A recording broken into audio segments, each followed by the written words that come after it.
달빛 아래 사연 한수 채널 구독자 여러분, 오늘도 시청해주셔서 감사합니다. 행복하고 즐거운 시간 되시길 바라며 오늘의 사연 시작하겠습니다. 해병대 사령부 연병장은 이른 아침부터 긴장감으로 가득 차 있었습니다. 신병들이 일렬로 서 있고 그 앞에는 빨간색 명찰이 놓인 테이블이 있었죠. 강도윤 훈련병은 가슴이 두근거렸어요. 오늘은 그가 기다리던 빨간 명찰 수여식이었습니다. 연병장은 수백 명 장병들의 숨소리로 가득했고 찬란한 태양빛 아래 명찰들이 반짝였어요. 차려! 구령이 떨어지자 신병들이 일제히 자세를 고쳐 잡았습니다. 도윤은 앞사람의 뒤통수를 응시하며 침을 삼켰어요. 손바닥에 땀이 촉촉하게 맺혔죠. 옆에 선 동기 민준이도 긴장한 기색이 역력했습니다. 한 번 해병은 영원한 해병. 구호가 연병장을 울렸습니다. 연병장 안에서 울려 퍼지는 함성에 도윤의 귀가 먹먹해졌어요. 그는 떨리는 손으로 명찰을 받아들었습니다. 손바닥만 한 1000조각이었지만 그 무게는 생각보다 무거웠죠. 진홍색 천에 수놓인 해병대 세 글자가 선명했어요. 할아버지 강태식도 이 명찰을 달았을 겁니다.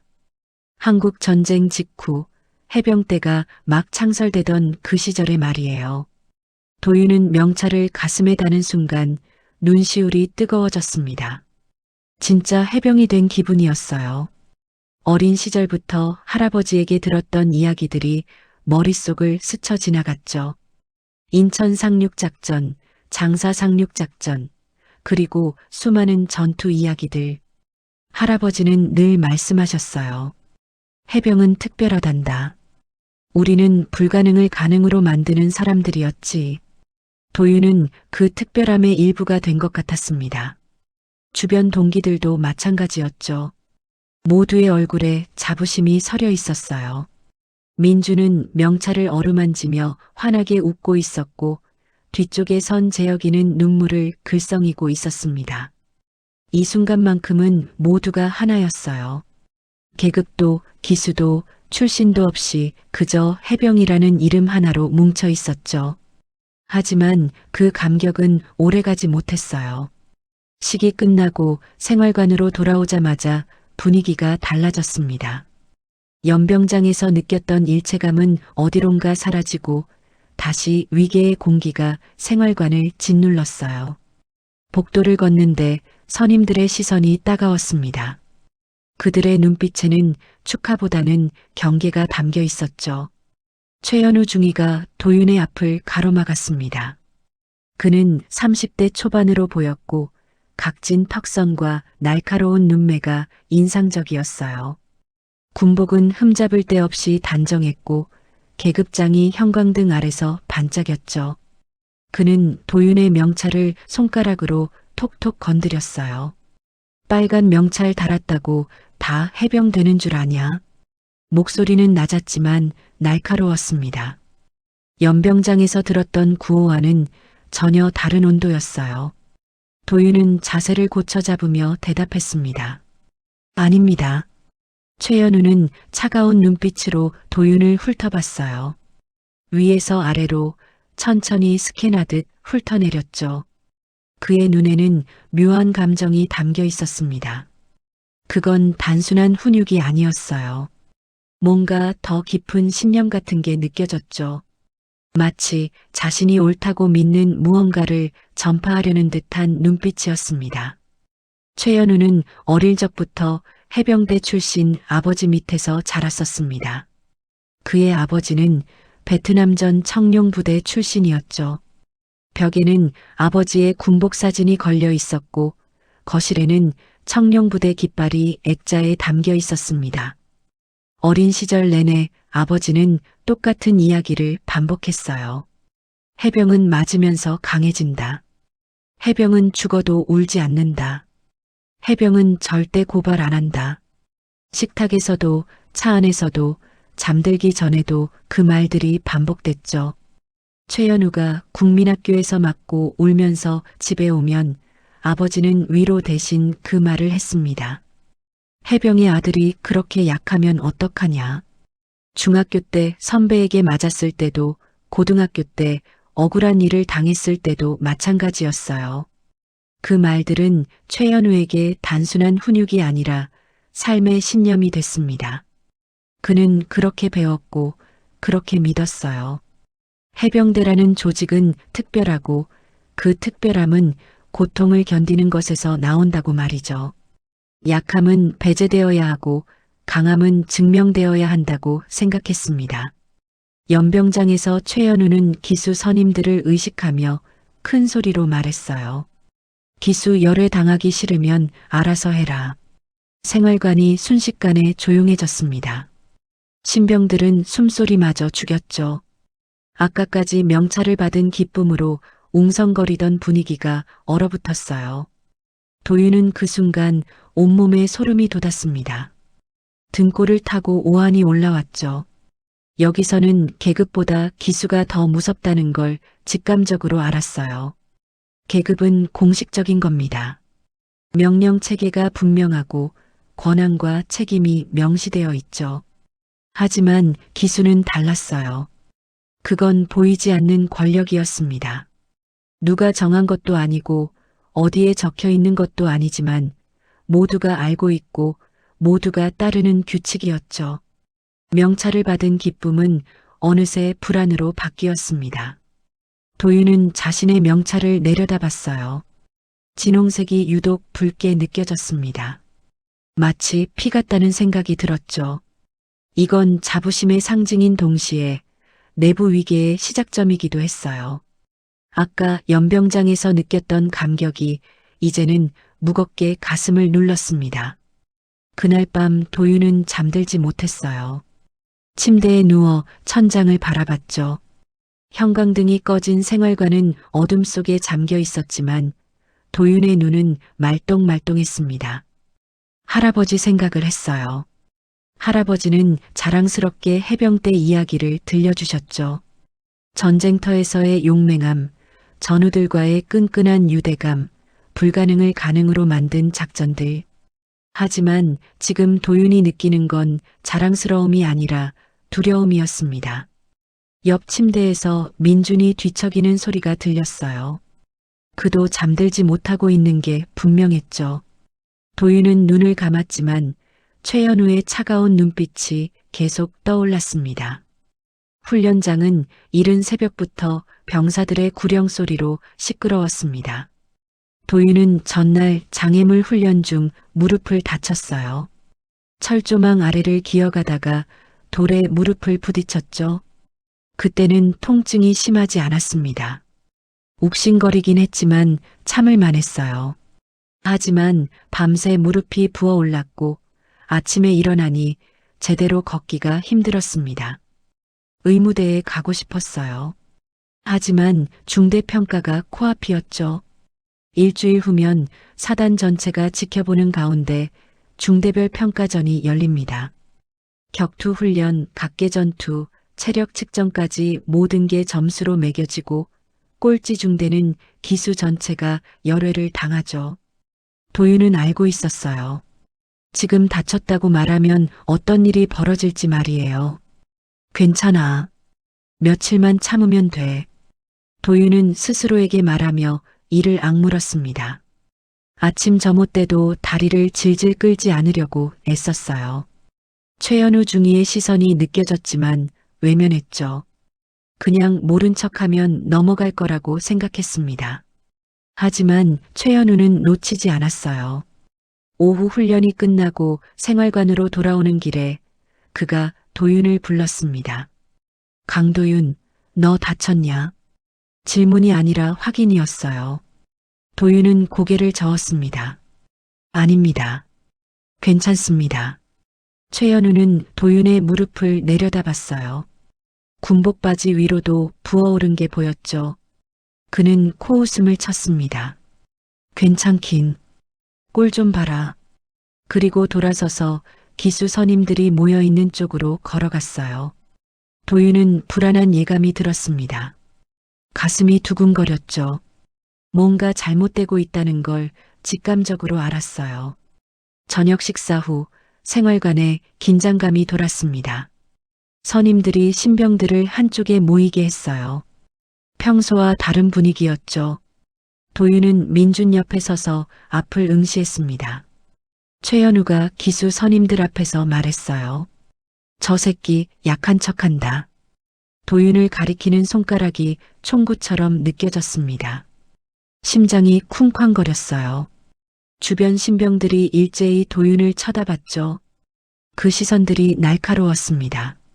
중대평가 앞두고 빠지려는 거지? 최현우의 목소리에는 확신이 담겨 있었어요. 도윤은 입을 열려고 했지만 말이 나오지 않았습니다.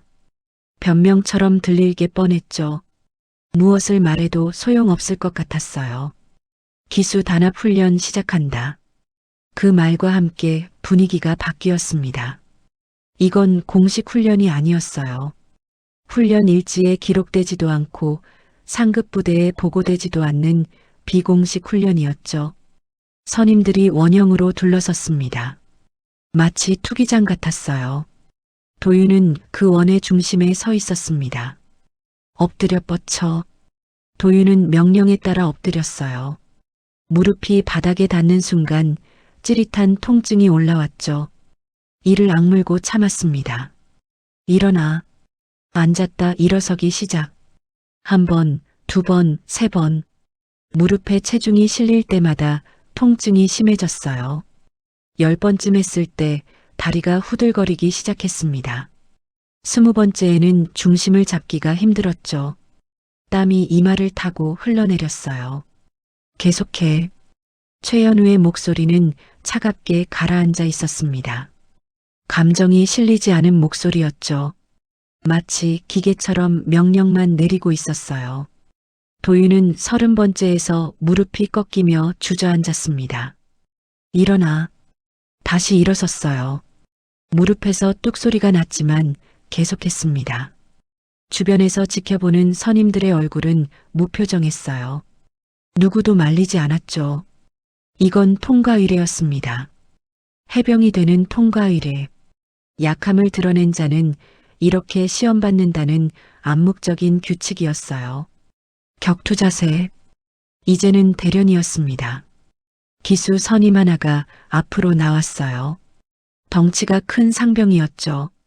그는 도윤보다 머리 하나는 더 컸습니다. 시작.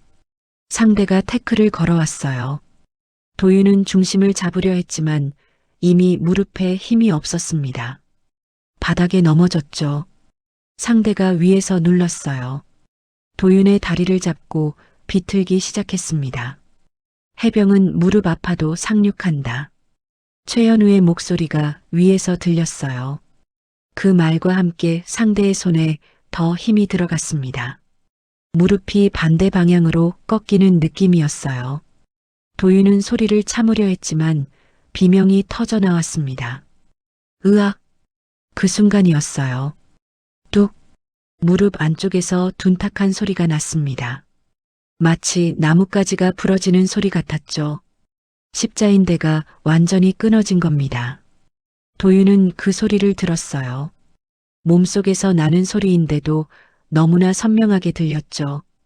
통증은 순간적으로 사라졌습니다. 대신 무릎에서 이상한 느낌이 들었어요. 뭔가 어긋난 느낌. 제자리에 있어야 할 게 없는 느낌. 다리에 힘이 들어가지 않았죠. 도윤은 바닥에 쓰러졌습니다. 주변이 술렁거렸어요. 신병들이 웅성거렸죠. 하지만 선임들은 여전히 무표정했습니다. 한 선임이 도윤을 내려다보며 말했어요. 열애다. 저 새끼 이제 열애야. 그 말이 무릎보다 더 아팠습니다. 도윤은 바닥에 누운 채 천장을 올려다봤어요. 형광등이 눈부셨죠. 눈물이 흘러내렸지만 그게 통증 때문인지 분노 때문인지 알 수 없었습니다. 최현우는 휴대전화를 꺼낸 신병 하나에게 다가갔어요. 뭐해? 영상 찍었어? 아, 아닙니다. 휴대폰 내놔. 휴대폰을 확인하더니 뭔가를 지웠습니다. 그리고 주변을 둘러보며 말했죠. 아무도 안 찍었지? 대답이 없었어요. 침묵이 대답이었습니다. 구급 요청은 그로부터 40분 후에 이루어졌습니다. 그 40분 동안 도윤은 바닥에 누워 있었어요. 선임들은 상황을 정리하고 있었죠. 누가 뭘 봤는지, 누가 뭘 들었는지 확인하고 있었습니다. 대위가 나타났을 때 첫 마디가 이거였어요. 영상 찍은 거 지워라. 확실하게. 도윤을 먼저 걱정한 게 아니었습니다. 증거부터 지우라는 말이 먼저였죠. 도윤은 그 말을 또렷하게 들었어요. 의식은 선명했으니까요. 구급차가 도착했을 때 도윤은 들것에 실렸습니다. 생활관을 나서며 뒤를 돌아봤어요. 선임들이 서 있었죠. 최현우도 보였습니다. 그의 얼굴에는 여전히 감정이 없었어요. 도윤은 고개를 돌렸습니다. 군 병원 응급실은 소독약 냄새로 가득했습니다. 도윤은 침대에 누워 천장의 형광등을 멍하니 바라봤어요. 무릎은 이미 감각이 없었죠. 진통제를 맞았지만 마음속 통증까지는 가라앉지 않았습니다. 간호사가 다가와 활력 징후를 체크했어요. 혈압계가 팔을 조이는 느낌이 둔하게 전해졌죠. 곧 정형외과 의사 선생님이 오실 거예요. 간호사의 목소리는 부드러웠지만 도윤은 대답하지 않았습니다. 고개만 살짝 끄덕였어요. 입을 열면 무너질 것 같았죠. 눈물이 나올 것 같았습니다. 30분쯤 지났을 때 정형외과 의사가 들어왔어요. 50대로 보이는 군의관이었습니다. 그는 엑스레이 필름을 들고 도윤의 침대 옆에 섰죠. 필름을 불빛에 비춰보더니 작게 한숨을 쉬었어요. MRI 찍어봐야 정확히 알겠지만 의사는 도윤의 무릎을 조심스럽게 만졌습니다. 이쪽 저쪽 움직여 보더니 표정이 굳어졌어요. 완전 파열입니다. 그 말이 떨어지는 순간 도윤의 머릿속이 하얘졌습니다. 완전 파열. 그게 정확히 뭘 의미하는지 몰라도 심각하다는 건 알 수 있었죠. 의사는 계속 설명했어요. 전방 십자인대가 완전히 끊어졌어요. 수술해야 합니다. 재활 기간만 최소 6개월은 잡아야 하고요. 6개월. 도윤은 그 숫자를 되뇌었습니다. 반년이라는 시간이 얼마나 긴지 실감이 나지 않았어요. 하지만 그 기간 동안 자신이 기수에서 완전히 밀려날 거라는 건 알았습니다. 어떻게 다친 거예요? 의사의 질문에 도윤은 입술을 깨물었습니다. 뭐라고 대답해야 할까요? 사실대로 말해야 할까요? 기수 선임들에게 당했다고 최현우 중위가 지시했다고 말해야 할까요? 훈련 중에요. 결국 그렇게만 말했습니다. 의사는 고개를 끄덕이더니 차트에 뭔가를 적었어요. 그리고 나갔죠. 도윤은 다시 혼자 남았습니다. 병실로 옮겨진 건 저녁 무렵이었어요. 사람 침대 병실이었는데 다른 환자들도 모두 군인이었습니다. 다들 부상으로 입원한 상태였죠. 도윤은 창가 침대를 배정받았어요. 커튼을 치고 누워 있으니 바깥 세상과 단절된 기분이었습니다. 며칠 후 부대에서 공식 보고서가 작성됐다는 소식을 들었어요. 도윤을 면회온 행정병이 조심스럽게 말했습니다. 형, 사고 보고서 올라갔는데 훈련 중 단순 접질림으로 됐대요. 단순 접질림. 도윤은 헛웃음이 나왔어요. 십자인대 완전 파열이 단순 접질림이라니. 행정병은 미안한 표정으로 도윤을 바라봤죠. 위에서 그렇게 하래요. 저도 어쩔 수가 없어요. 도윤은 고개를 끄덕였습니다. 화를 낼 기력도 없었어요. 그냥 모든 게 무력하게 느껴졌죠. 그리고 행정병이 말을 흐렸습니다. 뭔가 더 말하기 곤란한 게 있는 것 같았어요. 동기들이요. 면회 못 온대요. 왜요? 기수에서 막는데요. 형이랑 접촉하지 말래요. 그 말을 듣는 순간 도윤은 가슴이 철렁 내려앉았습니다. 완전히 고립된 거예요. 부상도 부상이지만 이제 기수 안에서 투명인간 취급을 받게 된 겁니다. 열애. 그 단어가 이렇게 무서운 의미였다는 걸 이제야 깨달았어요. 민준이도요? 네. 민준이 형도 못 온대요. 형한테 미안하다고 전해달래요. 도윤은 아무 말도 하지 못했습니다. 민준이는 자대 배치받은 날부터 함께였어요. 훈련소에서부터 같은 조였고 같은 생활관을 썼죠. 제일 친한 친구였습니다. 그 민준이조차 오지 못하는 거예요. 행정병이 나가고 도윤은 혼자 남았습니다. 병실은 조용했어요.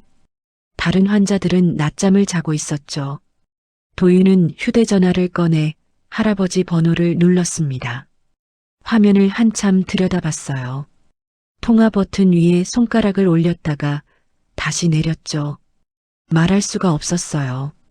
할아버지에게 이런 일을 어떻게 설명하죠? 해병대에서 다른 해병에게 다쳤다고, 그것도 고의로 다쳤다고 어떻게 말합니까? 할아버지는 평생 해병대를 자랑스러워 하셨어요. 해병대는 특별하다고, 해병대는 명예롭다고 말씀하셨죠. 도윤은 휴대전화를 내려놨습니다.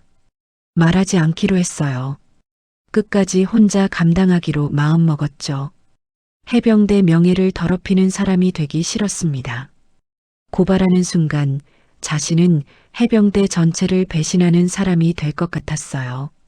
며칠이 지났습니다. 수술 날짜가 잡혔어요. 일주일 후였죠.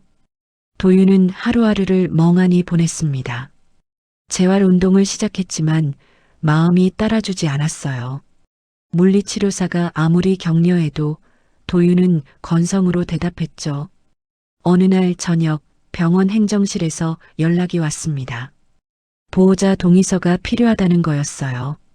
수술을 위해서는 보호자의 서명이 필요하다고 했죠. 도윤은 당황했습니다.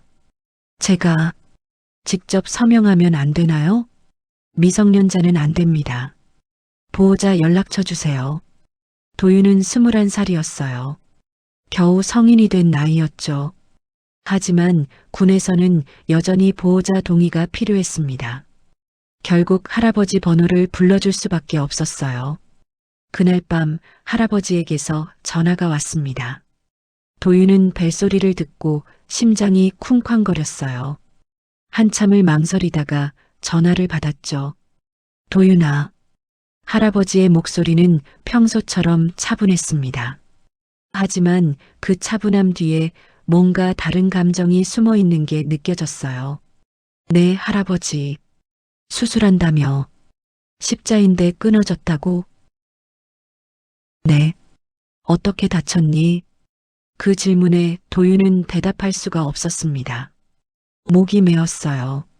말을 하려고 입을 열었지만 목소리가 나오지 않았죠. 할아버지는 기다렸습니다. 재촉하지 않고 그냥 전화기 너머에서 기다렸어요.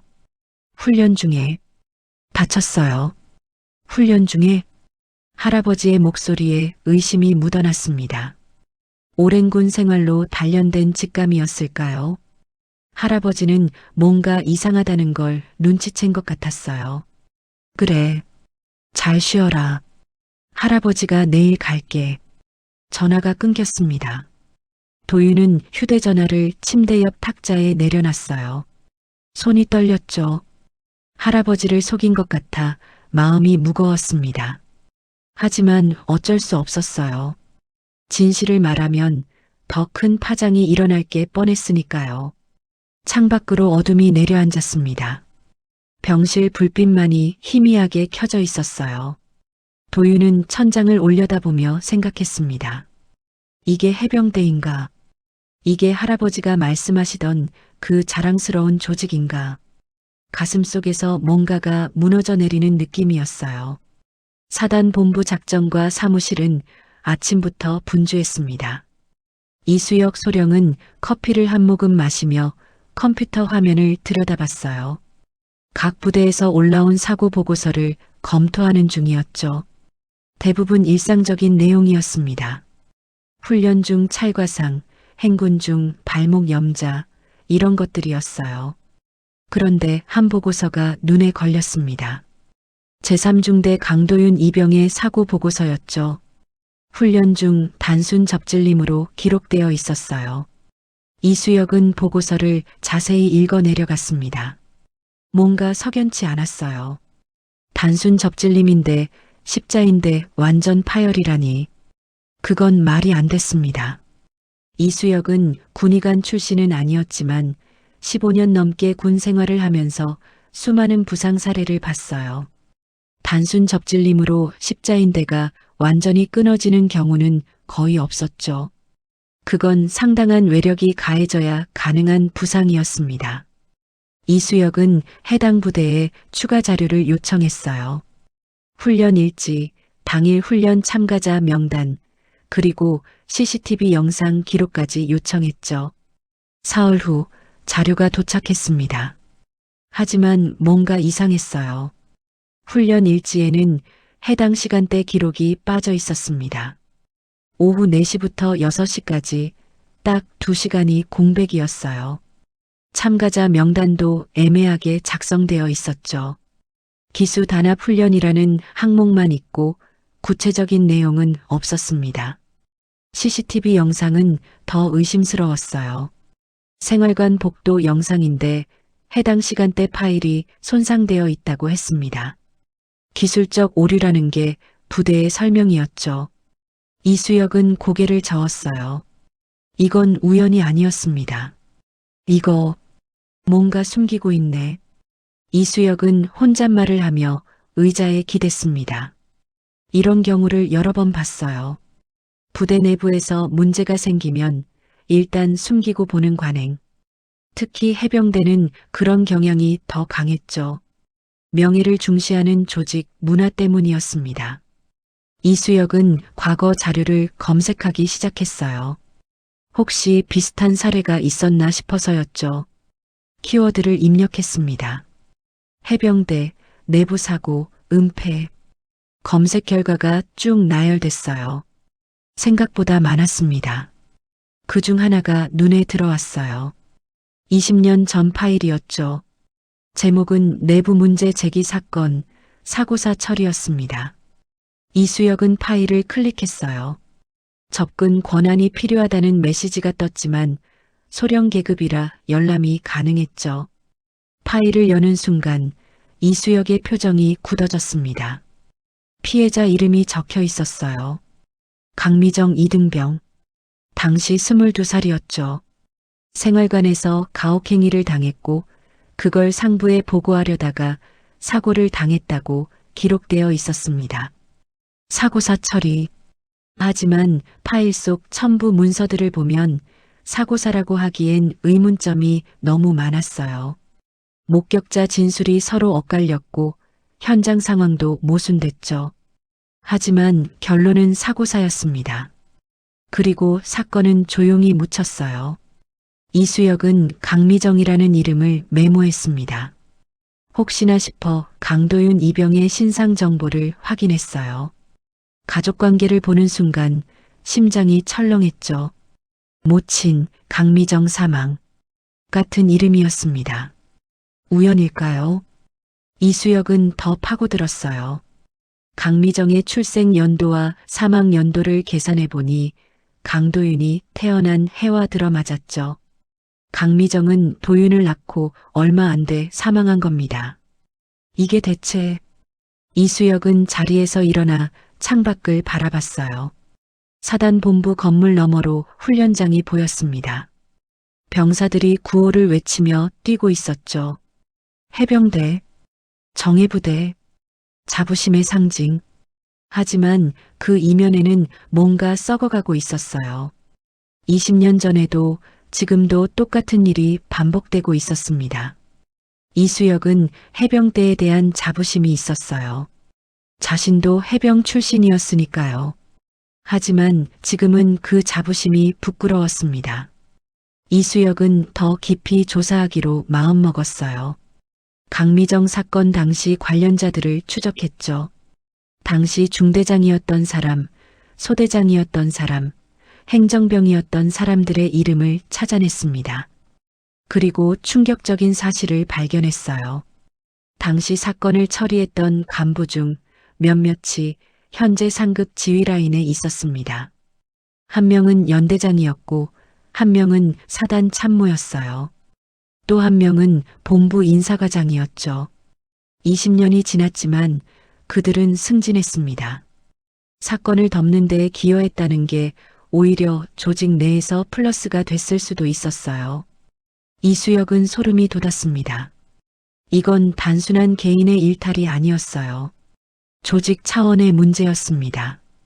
해병대는 이수혁은 중얼거렸어요. 해병대는 1950년대부터 정예부대로 자리 잡았습니다. 한국 전쟁 때 인천 상륙작전, 장사 상륙작전에서 혁혁한 공을 세웠죠.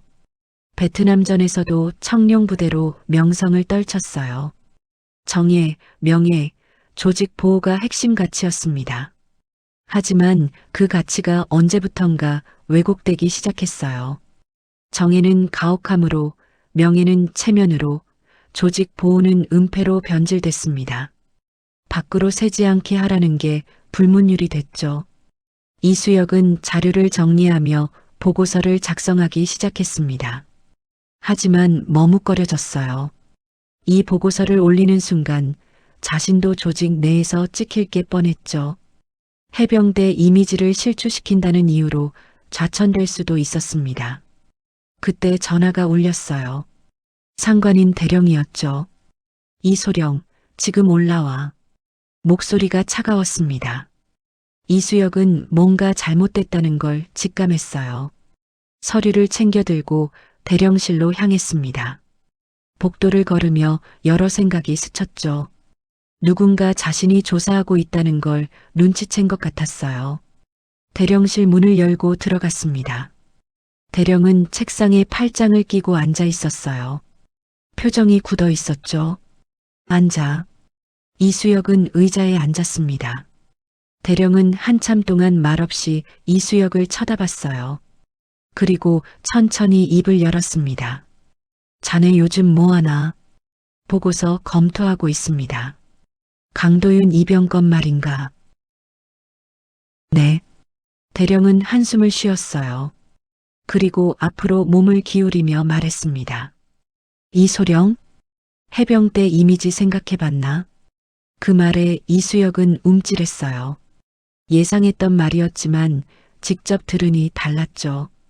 이미지보다 진실이 중요하지 않습니까? 진실? 대령이 코웃음을 쳤습니다. 진실 밝혀서 뭐가 달라지나. 부대만 망신당하고 사기만 떨어지지. 하지만은 없네.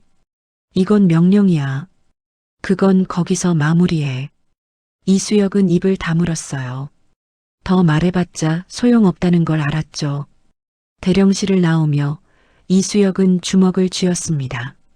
손톱이 손바닥에 파고들었어요. 사무실로 돌아와 의자에 앉았습니다. 컴퓨터 화면에는 여전히 강미정의 파일이 떠 있었어요. 20년 전에도 누군가 이렇게 막혔을까요? 진실을 밝히려다가 조직의 벽에 부딪혔을까요? 이수혁은 깨달았습니다. 이건 단순 폭행 사건이 아니라 조직적 체면 관리였어요. 수십 년간 이어져 온 은폐 문화였죠. 그리고 그 문화는 지금도 살아 있었습니다. 강태식은 아침 일찍 일어났습니다. 82살의 나이지만 여전히 새벽 5시면 눈이 떠졌어요. 군대식 생활 습관은 평생 몸에 배어 있었죠. 그는 거실로 나와 벽에 걸린 액자를 바라봤습니다. 흑백 사진 속에는 젊은 날의 자신이 있었어요. 해병대 군복을 입고 동료들과 함께 찍은 사진이었죠. 1950년 해병대가 막 창설되던 해였습니다. 강태식은 초기 대원 중 한 명이었어요. 한국 전쟁의 포화 속에서 해병대는 탄생했죠. 인천 상륙작전, 장사 상륙작전. 그때의 기억이 아직도 생생했습니다. 정의 해병을 만들어야 한다. 당시 지휘관들은 입버릇처럼 그 말을 했어요. 전쟁에서 살아남으려면 강해져야 했죠. 약하면 죽었습니다. 그래서 훈련은 가혹했어요. 한계를 넘어서는 훈련. 쓰러지면 다시 일어나게 하는 훈련. 강태식도 그런 훈련을 받았고 나중에는 그런 훈련을 시키는 사람이 됐습니다. 하지만 강태식은 알고 있었어요. 그 체계가 왜곡되면 어떻게 되는지 말이죠. 혹독한 훈련과 폭력은 종이 한 장 차이였습니다. 훈련은 목적이 있어야 했어요. 병사를 강하게 만들기 위한 목적. 하지만 그 목적이 사라지면 남는 건 폭력뿐이었죠. 강태식은 군 생활 내내 그 경계를 지키려 애썼습니다. 부하들을 혹독하게 훈련시켰지만 절대 의미 없는 폭력은 행사하지 않았어요. 훈련에는 반드시 이유가 있어야 했고 설명이 있어야 했죠. 그래서 부하들은 강태식을 존경했습니다. 두려워하면서도 존경했어요. 하지만 시간이 지나며 조직은 변했습니다. 강태식이 전역한 후에도 해병대는 계속 이어졌죠. 새로운 세대가 들어왔고 그들은 또 다음 세대를 훈련시켰어요. 그 과정에서 뭔가 왜곡되기 시작했습니다. 본질은 사라지고 형식만 남았죠. 정예라는 말은 가혹함과 동의어가 됐어요. 명예는 체면으로 바뀌었고 조직 보호는 은폐를 의미하게 됐습니다. 강태식은 그걸 느꼈어요. 가끔 후배들을 만나면 이상한 이야기를 들었죠. 훈련이 아니라 폭력이었고 교육이 아니라 가혹행위였습니다. 병원에서 연락이 왔을 때 강태식은 이미 뭔가 잘못됐다는 걸 직감했어요. 손자 도윤이 십자인대 파열로 수술을 받는다는 내용이었죠. 보호자 동의가 필요하다고 했습니다. 강태식은 전화를 받고 한동안 말이 없었어요. 도윤에게 전화를 걸었을 때 손자의 목소리는 떨리고 있었습니다. 훈련 중에 다쳤어요 라고 말했지만 강태식은 알았어요. 그건 거짓말이었죠. 60년 넘게 군대에 있었던 사람입니다. 목소리만 들어도 진실인지 거짓인지 구별할 수 있었어요. 강태식은 다음날 병원으로 향했습니다. 오랜만에 정장을 입었어요. 가슴에는 해병대 전우의 배지를 달았죠. 병원에 도착해 병실로 들어갔을 때 도윤은 침대에 누워 있었습니다. 무릎은 부목으로 고정되어 있었고 얼굴은 창백했어요. 할아버지. 도윤의 목소리는 작았습니다. 강태식은 침대 옆 의자에 앉으며 손자의 손을 잡았어요. 손이 차가웠죠. 어떻게 된 거냐? 강태식의 질문은 부드러웠지만 단호했습니다.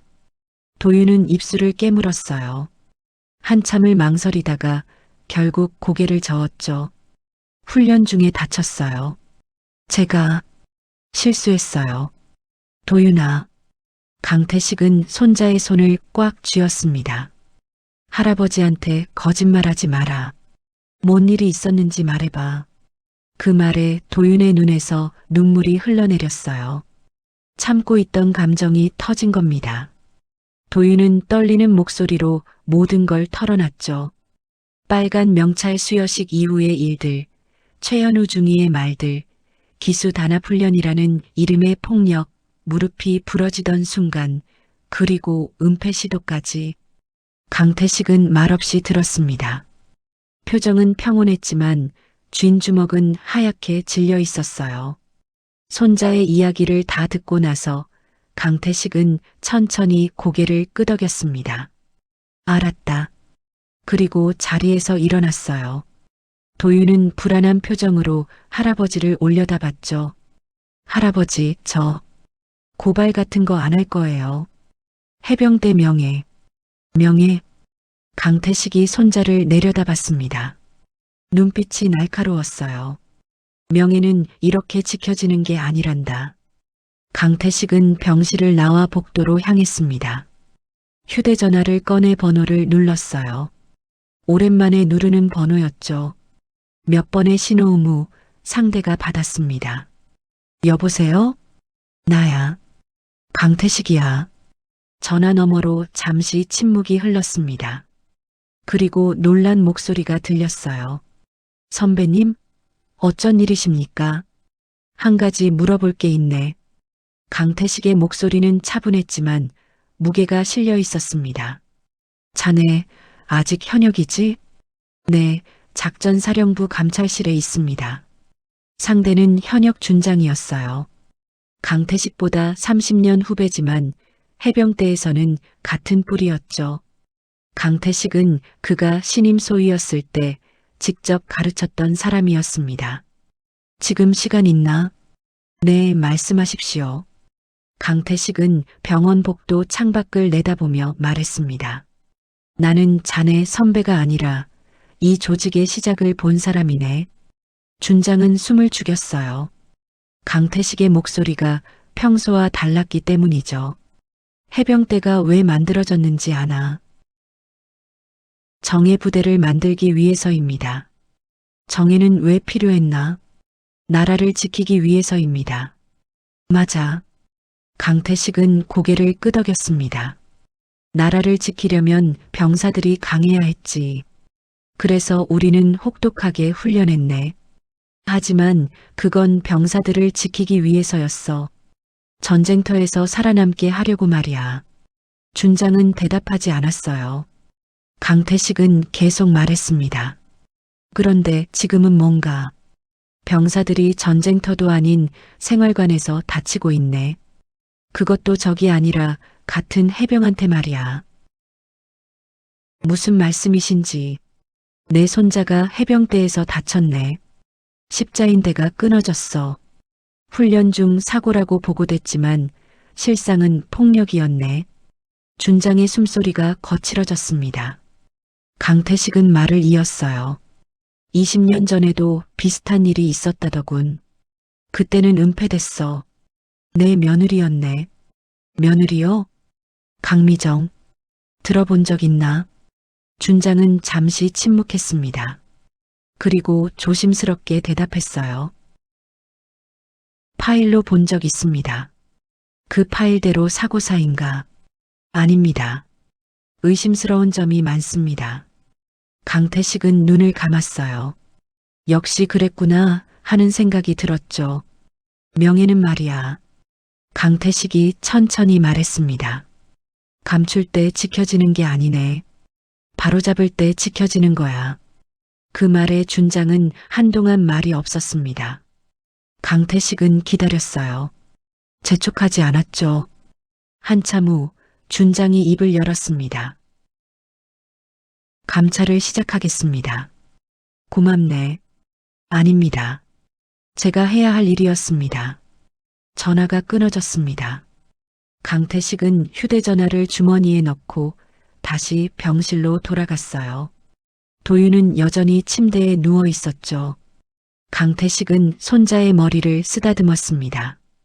할아버지가 해결할 테니 넌 수술이나 잘 받아라. 할아버지, 정말 괜찮을까요? 괜찮아. 강태식은 확신에 찬 목소리로 말했습니다. 해병대는 잘못을 인정할 줄 아는 조직이야. 다만 누군가는 그걸 시작해야 하지. 창밖으로 해가 지고 있었습니다. 강태식은 석양을 바라보며 생각했어요. 20년 전 며느리를 지키지 못했죠. 하지만 이번에는 달랐습니다. 이번에는 손자를 지킬 겁니다. 사흘 후 부대의 헬기 소리가 울려 퍼졌습니다. 오전 8시 훈련장에 있던 병사들이 일제히 하늘을 올려다봤어요. 검은색 헬기 2대가 부대 상공을 선회하더니 본부 건물 앞 헬기장으로 내려앉았죠.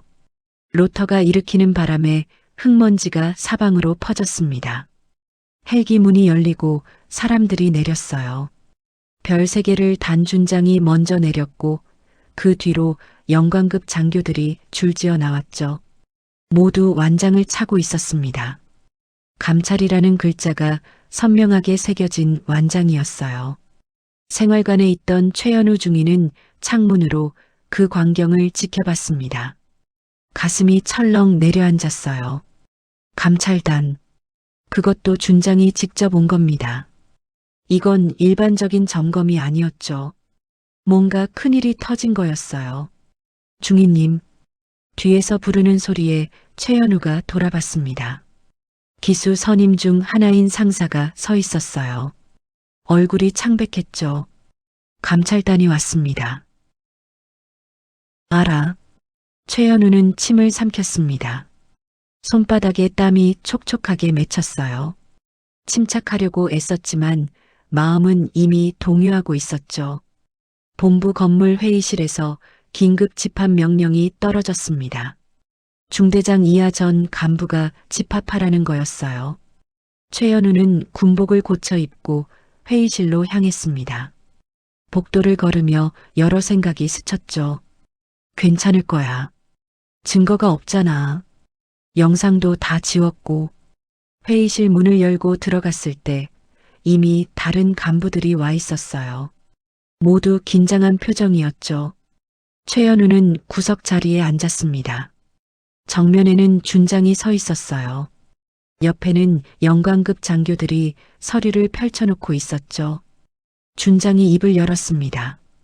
목소리는 낮고 무거웠어요. 작전사령부 감찰실 박진수 준장입니다. 회의실이 조용해졌습니다. 준장은 천천히 주변을 둘러봤어요. 그의 시선이 각 간부의 얼굴을 스쳐 지나갔죠. 강도윤 이병 부상 사건 관련해서 특별 감찰을 실시합니다. 그 말이 떨어지자 회의실 분위기가 얼어붙었어요. 몇몇 간부들이 서로 눈빛을 주고받았죠. 최연우는 의자 등받이에 몸을 기댔습니다. 심장이 빠르게 뛰었어요. 이번 감찰은 포괄적으로 진행됩니다. 준장 옆에 중령이 말했습니다. 작전 통제, 법무, 인권, 의료 기록까지 전부 압수조사합니다. 관련자 전원 조사 대상이고요. 압수조사. 그 단어에 최연우의 등에 식은땀이 흘렀어요. 의료 기록까지 본다는 건 단순 접질림이라는 허위 보고가 들통날 거라는 뜻이었죠. 모두 협조해 주시기 바랍니다. 준장의 말이 끝나자 감찰 단원들이 움직이기 시작했어요. 각자 맡은 분야로 흩어졌죠.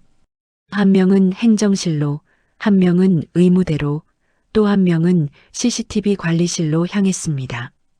최연우는 회의실을 나와 복도에 섰어요. 다리에 힘이 풀렸죠. 벽에 기대어 숨을 골랐습니다. 기수 선임들이 하나둘 모여들었어요.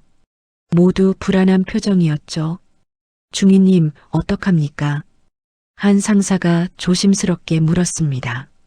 최연우는 대답하지 않았어요. 뭐라고 말해야 할지 몰랐죠. 괜찮을 겁니다. 다른 선임이 말했습니다. 해병대는 원래 이렇게 넘어갔어요. 내부 문제는 내부에서 해결하는 거 아닙니까? 그 말에 몇몇이 고개를 끄덕였어요. 하지만 최연우는 달랐습니다. 이번은 뭔가 다르다는 걸 느꼈어요. 준장이 직접 왔다는 것, 전 분야를 조사한다는 것, 이건 예전과 달랐죠. 오후가 되자 감찰단의 조사 범위가 확대됐습니다. 생활관 전체가 봉쇄됐어요. 병사들은 훈련장으로 대피했고 감찰 단원들이 생활관 안을 샅샅이 뒤졌죠. 침대 및 사물함, 심지어 천장까지 확인했습니다. CCTV 관리실에서는 복구 작업이 진행됐어요. 삭제된 파일도 복구할 수 있다는 게 감찰단의 설명이었죠. 기술 요원들이 하드 드라이브를 분해해서 데이터를 추출하기 시작했습니다. 최연우는 대기실에 앉아 있었어요. 조사 순서를 기다리고 있었죠. 옆에는 다른 간부들도 앉아 있었습니다. 아무도 말하지 않았어요. 침묵만이 흘렀죠. 최연우 중위. 호명이 떨어졌습니다. 최연우는 자리에서 일어나 조사실로 들어갔어요. 책상 너머에는 중령 한 명과 소령 두 명이 앉아 있었죠. 가운데 중령이 손짓으로 앉으라고 했습니다.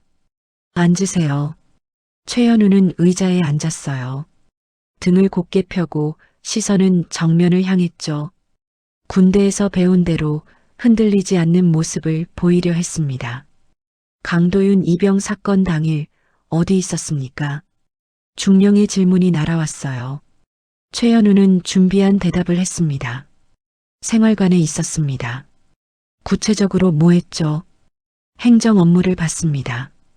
중령은 고개를 끄덕이며 서류를 넘겼어요. 그리고 다시 질문했죠. 기수 단합 훈련 아십니까? 최현우의 심장이 쿵 내려앉았습니다. 기수 단합 훈련. 그 단어를 어떻게 아는 거죠? 최현우는 침착하게 대답했어요. 훈련 일지에 기록된 항목입니다. 내용이 뭡니까? 팀워크 강화 훈련입니다. 구체적으로요. 최현우는 말문이 막혔어요.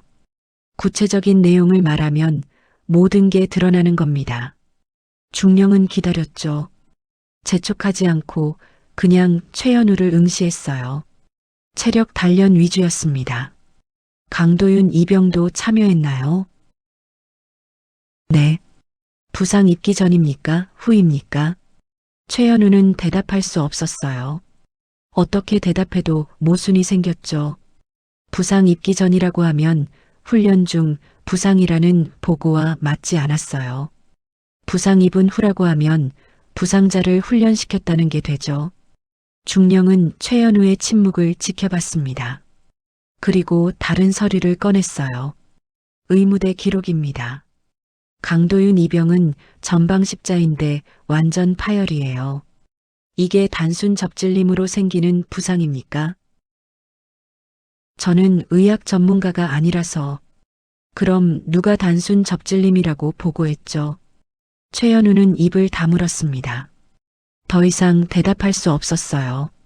조사실을 나올 때 최현우는 비틀거렸습니다. 복도 벽에 손을 짚고 숨을 골랐어요. 온몸에 힘이 빠졌죠. 기수 선임들이 다가왔습니다. 중위님 괜찮습니까? 괜찮아. 하지만 괜찮지 않았어요. 최현우는 처음으로 두려움을 느꼈습니다. 지금까지는 기수라는 보이지 않는 권력이 자신을 지켜줄 거라고 믿었어요. 해병대는 내부 문제를 덮는다고 믿었죠. 하지만 지금은 달랐습니다. 감찰단이 왔고 준장이 직접 지휘하고 있었어요. 이건 예전과 다른 차원이었죠. 저녁 무렵 준장이 전체 간부를 다시 소집했습니다. 회의실에 모인 간부들 앞에서 준장은 단호하게 말했어요. 기수는 공식 권한이 아닙니다. 그 한마디가 회의실을 얼어붙게 했습니다. 준장은 계속 말했죠. 계급과 보직만이 공식 권한입니다. 기수라는 이름으로 행해지는 모든 비공식 행위는 군기 위반이에요. 최현우는 그 말을 들으며 무너지는 느낌을 받았습니다. 지금까지 자신이 믿어왔던 모든 게 부정당하는 기분이었어요. 해병대 특유의 비공식 위계, 기수 문화, 그 모든 게 한순간에 무너지고 있었죠. 감찰단이 부대에 온 지 일주일이 지났습니다. 조사는 계속 확대됐어요. 관련자 조사가 끝나고 이제는 과거 기록까지 파헤치기 시작했죠. 준장은 직접 자료실로 내려갔습니다. 먼지 쌓인 파일 캐비닛들이 줄지어 서 있었어요. 20년 전 기록부터 찾아보십시오. 준장의 지시에 감찰단원들이 움직이기 시작했습니다. 오래된 파일들을 하나씩 꺼내 검토했어요. 종이가 누렇게 변색되어 있었고 먼지를 털어내니 재채기가 나왔죠. 한 소령이 파일 하나를 발견했습니다. 1995년대 중반 여군 관련 사건 기록이었어요. 그는 파일을 펼쳐보다가 표정이 굳어졌죠. 준장님, 이거 보셔야 할 것 같습니다. 준장이 다가와 파일을 받아들었어요. 표지에는 기밀이라는 도장이 찍혀 있었죠. 준장은 파일을 천천히 읽어 내려갔습니다. 페이지를 넘길수록 그의 얼굴이 어두워졌어요. 피해자 강미정 이등병 사건 일시 1995년 7월 14일 사건 개요. 생활관 네, 가혹행위 고발 시도 후 사망 처리 결과 사고자. 준장은 파일을 끝까지 읽었습니다. 그리고 첨부된 문서들도 확인했어요. 목격자 진술서, 현장 사진, 부검 기록. 모든 게 석연치 않았죠. 목격자 진술은 서로 엇갈렸습니다. 한 명은 강미정이 계단에서 넘어졌다고 했고, 다른 한 명은 혼자 쓰러져 있었다고 했어요. 또 다른 한 명은 아무것도 보지 못했다고 진술했죠. 일관성이 없었습니다. 현장 사진도 이상했어요. 계단 아래에 쓰러진 강미정의 모습이 찍혀 있었는데 주변에 혈흔은 거의 없었죠. 머리를 다쳤다는 부검 기록과 맞지 않았습니다. 부검 기록에는 더 의심스러운 내용이 있었어요. 두개골 골절, 뇌출혈. 하지만 외부 상처는 미미했다는 겁니다. 전문의 소견에는 추락사고와 일치함이라고 적혀 있었지만 메모란에는 작은 글씨로 재조사 필요라고 적혀 있었어요. 준장은 파일을 덮었습니다. 그리고 당시 사건을 처리했던 간부 명단을 확인했죠. 중대장, 대대장, 감찰관. 이름들이 쭉 나열되어 있었어요. 그 이름들을 보는 순간 준장의 눈이 커졌습니다. 몇몇 이름이 낯익었어요. 당시 중대장이었던 사람은 지금 연대장이었고 당시 감찰관이었던 사람은 현재 사단 참모였죠. 당시 대대 행정관이었던 사람은 본부 인사과장이었습니다. 20년이 지났는데 준장은 중얼거렸어요. 이들이 다 승진했군. 옆에 서 있던 소령이 조심스럽게 말했습니다. 사건을 잘 덮었다는 게 오히려 평가에 도움이 됐을 수도 있습니다. 준장은 고개를 끄덕였어요. 씁쓸한 표정이었죠. 조직 내에서 문제를 잘 처리했다는 건 사실을 밝혀낸 게 아니라 조용히 묻었다는 의미였습니다. 그게 능력으로 인정받은 거예요. 준장은 강미정 파일과 강도윤 파일을 나란히 놓았습니다. 20년의 시간 차이가 있었지만 패턴은 똑같았어요. 내부 폭력, 은폐 시도, 허위 보고. 세대가 바뀌었지만 문화는 그대로였죠. 강미정 이등병의 유가족을 찾아보십시오. 준장의 지시에 감찰단원이 움직였습니다. 며칠 후 결과가 나왔어요. 강미정에게는 아들이 한 명 있었고 그 아들이 바로 강도윤이었습니다. 어머니는 도윤을 낳고 석 달 만에 사망했고 도윤은 할아버지 강태식 손에서 자랐죠. 준장은 강태식의 신상 정보도 확인했어요. 해병대 창설 멤버 중 한 명. 한국전쟁 참전용사. 인천 상륙작전과 장사 상륙작전에 참여했던 전설적인 인물이었죠. 전역 당시 계급은 대령이었고 수많은 훈장을 받았습니다. 이분이 직접 전화를 하셨던 거군. 준장은 일주일 전 강태식과 나눴던 전화 통화를 떠올렸습니다. 그때 강태식의 목소리에는 분노보다 슬픔이 더 많이 담겨 있었어요. 며느리를 잃고 이제 손자마저 같은 일을 당한 슬픔이었죠. 준장은 회의실에 간부들을 소집했습니다. 연대장, 사단 참모, 인사과장. 20년 전 사건 관련자들이었어요. 그들은 회의실에 들어서며 서로 눈빛을 교환했죠. 뭔가 불길한 예감이 든다는 표정이었습니다.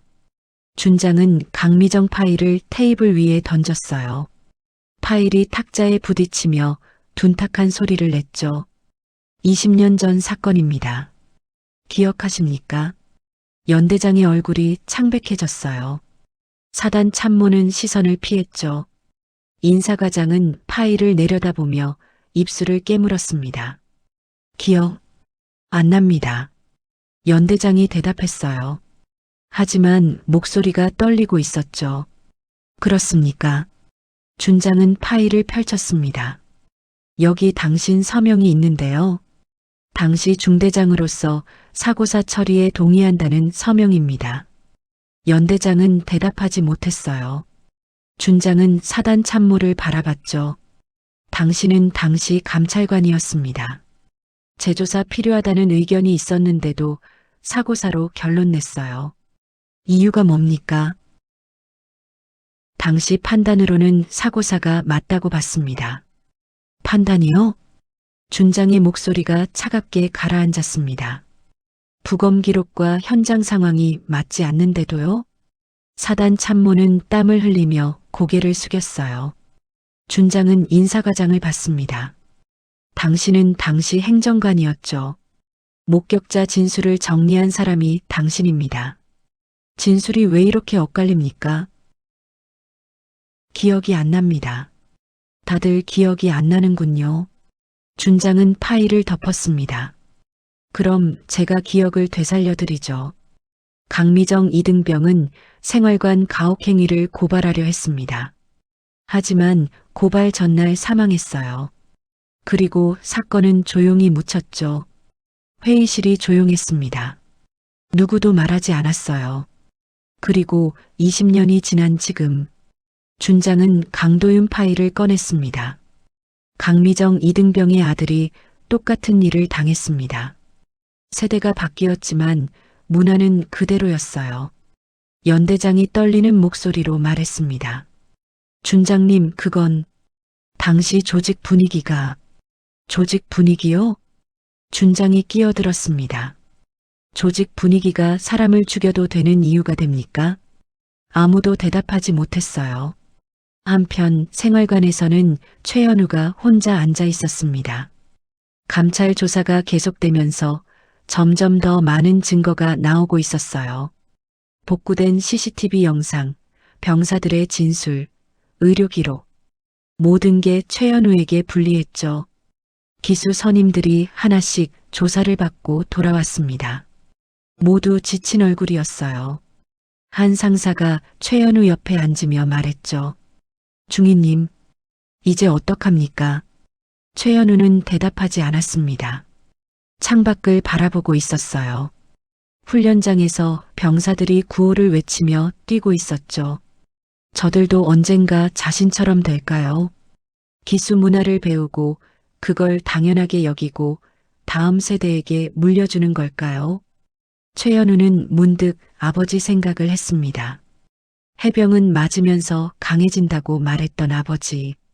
그 말을 평생 신념으로 살았던 자신. 하지만 지금 생각해보니 그게 정말 옳은 건지 알 수 없었어요. 최현우가 중얼거렸습니다. 아버지에게 배운 대로 한 겁니다. 옆에 있던 상사가 물었어요. 뭐라고요? 아무것도 아닙니다. 최현우는 고개를 저었습니다. 하지만 마음속으로는 알고 있었어요. 배운 대로 했다는 건 변명이 될 수 없다는 걸. 잘못된 걸 배웠으면 그걸 깨달았어야 했죠. 하지만 자신은 의심하지 않았습니다. 그냥 따랐어요. 그날 저녁 최현우는 조사실로 다시 호출됐습니다. 이번에는 준장이 직접 조사했어요. 준장은 최현우를 마주보며 물었습니다. 왜 그랬습니까? 최현우는 한참을 침묵했습니다. 그리고 떨리는 목소리로 대답했어요. 저는 해병이 되고 싶었습니다. 진짜 해병이요. 진짜 해병이 뭡니까? 강한 해병입니다. 준장은 고개를 저었습니다. 강함이 폭력을 의미하는 건 아닙니다. 최현우는 무너졌습니다. 지금까지 믿어왔던 모든 게 잘못됐다는 걸 깨달은 거예요. 수술이 끝난 지 한 달이 지났습니다. 강도윤은 재활치료실에서 땀을 흘리며 운동을 하고 있었어요. 물리치료사가 무릎 각도를 조심스럽게 조절하며 격려했죠. 조금만 더 해봐요. 거의 다 왔어요. 도윤은 이를 악물었습니다. 무릎에서 찌릿한 통증이 올라왔지만 참았어요. 한 달 전보다는 훨씬 나아졌죠. 처음에는 다리를 조금만 움직여도 비명이 나왔지만 이제는 어느 정도 각도까지 구부릴 수 있었습니다. 재활치료실 창밖으로 봄 햇살이 비쳐 들어왔어요. 벌써 3월이었죠. 도윤이 부상당한 게 한겨울이었으니 계절이 한번 바뀐 겁니다. 도윤은 창밖을 바라보며 생각했어요. 지금쯤 부대는 어떻게 되었을까? 감찰 결과는 일주일 전에 발표됐습니다. 뉴스에도 나왔어요. 도윤은 병실에서 텔레비전을 보며 그 소식을 들었죠. 해병대 내부 폭력 사건, 전면 재조사. 20년 전 사건과 연관성 드러나. 기수 문화 개선 착수. 앵커의 목소리가 차분하게 사건을 설명했습니다. 도윤은 화면을 멍하니 바라봤어요. 자신의 일이 이렇게 크게 번질 줄은 몰랐죠. 처음에는 그냥 조용히 넘어가려고 했었는데 이제는 전국적인 이슈가 됐습니다. 최연우 중위는 보직 해임됐고 군사재판에 회부됐어요. 기수 선임들도 조사를 받았고 일부는 징계를 받았죠. 당시 사건을 은폐하려 했던 대위도 문책됐습니다. 그리고 20년 전 강미정 사건 관련자들도 재조사 대상이 됐어요. 도윤은 복잡한 심경이었습니다. 정의가 실현된 건 좋았지만 한편으로는 무거웠어요. 이 모든 게 자기 때문에 일어난 일이었으니까요. 해병대 이미지도 실추됐고 많은 사람들이 처벌받았죠. 재활을 마치고 병실로 돌아왔을 때 할아버지가 와 있었습니다. 강태식은 창가에 서서 밖을 내다보고 있었어요. 도윤이 들어서자 할아버지가 돌아봤죠. 재활 끝났니? 네, 할아버지. 도윤은 침대에 앉았습니다. 할아버지가 옆에 와서 함께 앉았어요. 한동안 둘 다 말이 없었죠. 그냥 나란히 앉아 창밖을 바라봤습니다. 미안하구나. 할아버지가 먼저 말을 꺼냈어요. 도윤은 고개를 돌려 할아버지를 봤죠. 왜요? 내가 너한테 해병대를 너무 미화해서 말했나 보다. 강태식의 목소리에는 자책이 묻어 있었습니다. 해병대가 특별하다고 자랑스럽다고 말했지. 하지만 그 이면에 이런 문제가 있는 줄은 모르지 않았는데도 외면했구나. 도윤은 고개를 저었어요. 할아버지 잘못 아니에요. 아니다.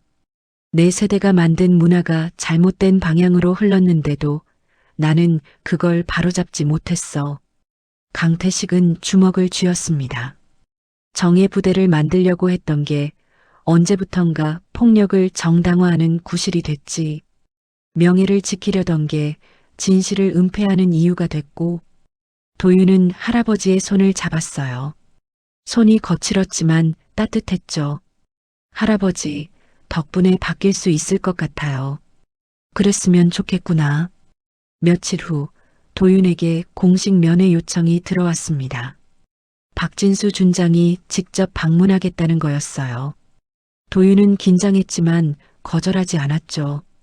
약속된 시간에 준장이 병실로 들어왔습니다. 별 3개가 어깨에서 빛났어요. 도윤은 자세를 바로 하고 앉았죠. 준장은 손을 내저으며 말했습니다. 편하게 있으세요. 준장은 의자를 가져와 도윤 앞에 앉았어요. 그리고 먼저 고개를 숙였죠. 늦었지만 사과드립니다. 도윤은 당황했습니다. 별 3개 장군이 자신에게 고개를 숙이는 광경이 낯설었어요. 아닙니다. 고개 드세요. 준장은 천천히 고개를 들었습니다. 표정이 무거웠어요. 강이병, 당신이 겪은 일은 있어서는 안 될 일이었습니다. 해병대를 대표해서 진심으로 사과합니다. 도윤은 뭐라고 대답해야 할지 몰랐어요. 그냥 고개를 끄덕였죠. 준장은 서류 봉투를 꺼냈습니다. 이건 당신 어머니에 관한 조사 결과입니다. 도윤의 심장이 쿵 내려앉았어요. 어머니. 도윤은 어머니에 대해 아는 게 거의 없었죠. 할아버지도 많이 말해주지 않았어요. 그냥 일찍 돌아가셨다는 것만 알았습니다. 어머니가 강미정 2등병, 20년 전 해병대에 복무했습니다. 준장은 서류를 펼쳤어요. 당신 어머니도 생활관에서 가혹행위를 당했고 그걸 고발하려다가 사망했습니다. 당시에는 사고사로 처리됐지만 준장이 말을 멈췄습니다. 도윤은 숨이 막혔어요.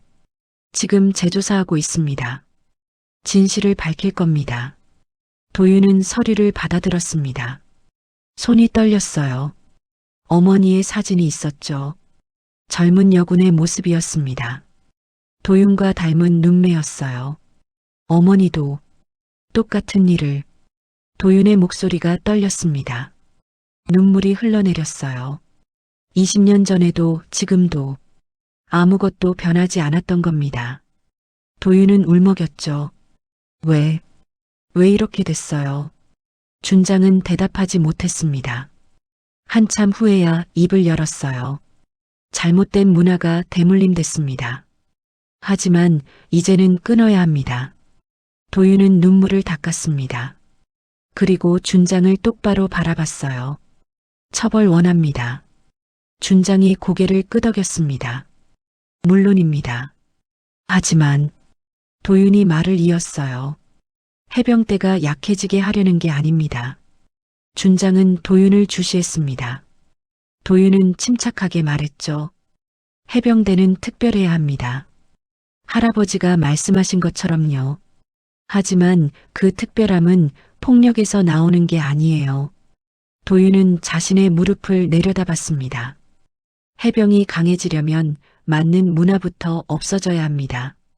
진짜 강함은 폭력을 견디는 게 아니라 폭력을 거부하는 거라고 생각해요. 준장은 한동안 도윤을 바라봤습니다. 그리고 천천히 일어서며 격려했어요. 알겠습니다. 명심하겠습니다. 준장이 병실을 나간 후 도윤은 다시 어머니 사진을 들여다봤습니다. 사진 속 어머니는 미소 짓고 있었어요. 도윤은 중얼거렸죠. 엄마, 이제는 달라질 거예요. 며칠 후 도윤은 퇴원 허가를 받았습니다. 완전히 회복된 건 아니었지만 재활은 집에서도 할 수 있었어요. 할아버지가 병원으로 마중을 나왔죠. 병원 현관을 나서며 도윤은 햇빛을 느꼈습니다. 따뜻했어요. 봄이 완전히 왔구나 하고 생각했죠. 할아버지가 어깨를 감싸며 말했습니다. 집에 가자. 네. 차를 타고 가는 길에 할아버지가 말했어요. 도윤아, 너는 해병대를 계속할 거냐? 도윤은 창밖을 바라보며 생각했습니다. 그리고 대답했어요. 네. 계속할 거예요. 왜? 바꾸고 싶어요. 안 해서요. 할아버지는 미소를 지었습니다. 그래. 그게 진짜 용기지. 도윤은 가슴에 손을 얹었어요. 빨간 명찰은 이제 병원 사물함에 보관되어 있었죠. 하지만 마음속에는 여전히 그 명찰이 있었습니다. 이제 그 명찰은 다른 의미를 갖게 됐어요. 폭력의 상징이 아니라 책임의 상징으로, 은폐의 도구가 아니라 진실의 증표로. 도윤은 다짐했습니다. 복귀하면 달라진 해병대를 만드는데 기여하겠다고. 집에 도착했을 때 거실벽에 걸린 할아버지의 군복 사진이 눈에 들어왔어요. 젊은 강태식이 동료들과 함께 웃고 있었죠. 그들의 눈빛에는 진짜 자부심이 담겨 있었습니다. 도윤은 그 사진을 보며 생각했어요. 이제야 진짜 정예가 시작되는 거라고. 강함은 약자를 때리는 게 아니라 약자를 지키는 거라고. 명예는 진실을 숨기는 게 아니라 진실을 마주하는 거라고. 재활을 시작한 지 석 달이 지났습니다. 도윤은 매일 운동을 했어요. 무릎은 점점 좋아졌죠. 완전히 회복되려면 아직 시간이 더 필요했지만 희망이 보였습니다. 어느 날 부대에서 연락이 왔어요. 복귀 일정을 논의하자는 내용이었죠. 도윤은 할아버지와 함께 부대를 방문했습니다. 부대는 많이 달라져 있었어요. 생활관 입구에는 인권 상담실이라는 팻말이 붙어 있었고 복도에는 존중과 배려라는 포스터가 걸려 있었죠. 최현우는 이미 없었고 새로운 중대장이 부임해 있었습니다. 새 중대장은 도윤을 따뜻하게 맞았어요. 환영합니다. 강이병. 천천히 적응하세요. 도윤은 생활관을 둘러봤습니다. 동기들이 반갑게 인사했어요. 민준이도 있었죠. 민준은 도윤을 끌어안으며 말했습니다. 형, 미안했어. 그때 면회 못 가서. 괜찮아. 이해해. 도윤은 자신의 침대로 갔습니다. 침대 위에는 빨간 명찰이 놓여 있었어요. 누군가 깨끗이 세탁해서 올려놓은 것 같았죠. 도윤은 명찰을 집어들었습니다. 진홍색이 여전히 선명했어요. 하지만 이제는 다르게 보였습니다. 이건 폭력의 상징이 아니었어요. 책임의 상징이었죠. 도윤은 명찰을 가슴에 달았습니다. 할아버지가 문 앞에 서서 지켜보고 있었어요. 강태식은 손자를 보며 고개를 끄덕였죠. 그리고 조용히 중얼거렸습니다. 이제야 진짜 정의가 시작된다.